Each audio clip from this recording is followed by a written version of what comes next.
Kim senga bunday qildi? Qizimni sen kaltakladingmi? Yo'q, shunchaki biroz tarbiyaladim. Oy, men bilan bunday gaplasha olmaysan. Avval o'zing boshlading.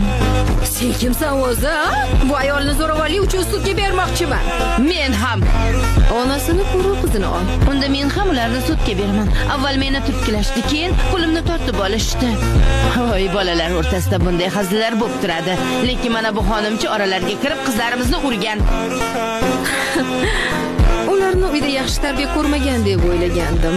Lekin sizlarni ko'rib hammasiga tushundim, ha? Hali ko'ramiz. Sudyani oldida ham shunday katta gapira olarmikinsan? Xonim. Ha? Uning o'zi sudya. Nima? U sudya bo'ladi. Maktabdagi zo'ravonlikni ham qo'shishimiz kerak. Voy, qiz sen hali uyga borgan, nima qilishni o'zim bilaman. Hammasi tugagan bo'lsa ketsam bo'ladimi? Ha, albatta.